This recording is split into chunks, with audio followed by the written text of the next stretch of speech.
लाठियों में कयाम करते हैं, तो कभी अदालत के कोठे में खड़े होकर नामाए आजादी सुनाते हैं, तो कभी फांसी के फंदों को चूमकर मंजिल का निशान पूछते हैं, तो कभी रिवॉल्वर के लुकुए पर लुकुरी रख देते हैं कि शायद गोलियों की सनसनाहट मंजिल का पता बता सके। वर्जिया के इन दीवानों ने हर राह से मंजिल तक पहुंचने की कोशिश की और पहुंचकर ही दम लिया।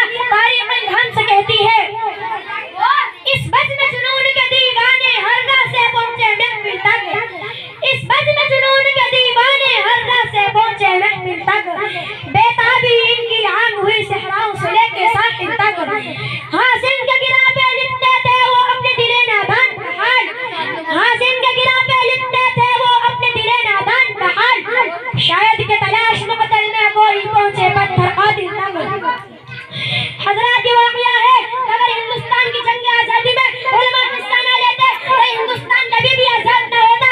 अगर इस तहरीक आजादी न होते तो तहरीक आजादी न चलती, तहरीक बालाकोट न चलती, तहरीक रेशमी रुमाल न चलती, तहरीक खिलाफत न चलती, हिंदुस्तान छोड़ो तहरीक न चलती, मुकदमा वहाबिया न चलता, अकबर साजिश केस न होता।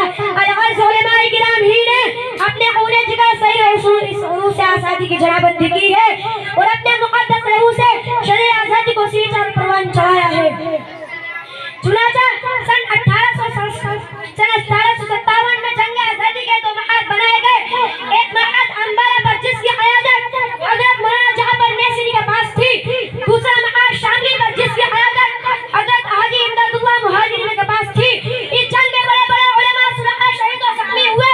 इसी जंग में मौलाना नानोतवी जख्मी हुए, इसी जंग में हज़रत अंगोल जख्मी हुए, इसी जंग में आबिद दामन शहीद हुए।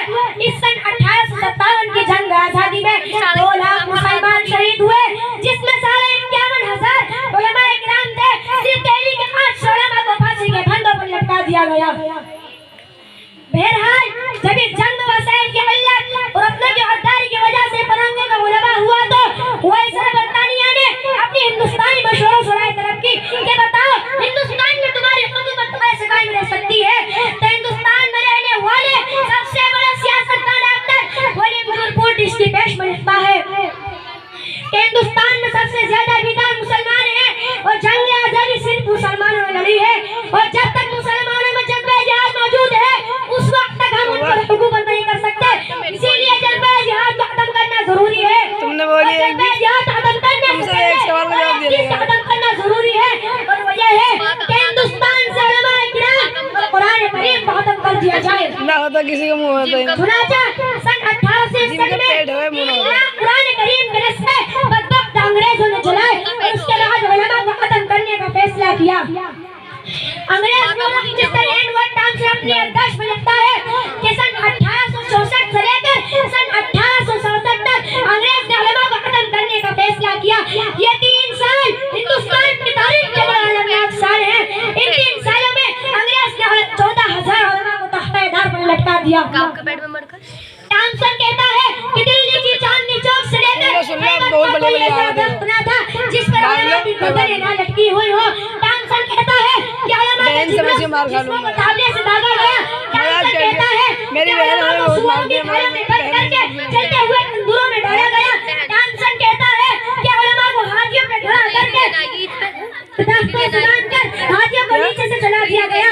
टॉमसन कहता है कि लाहौर की शाही मस्जिद जिसके सामने अंग्रेज ने फांसी का फंदा बनाया था, एक दिन में 80 उलमा को फांसी दी जाती थी।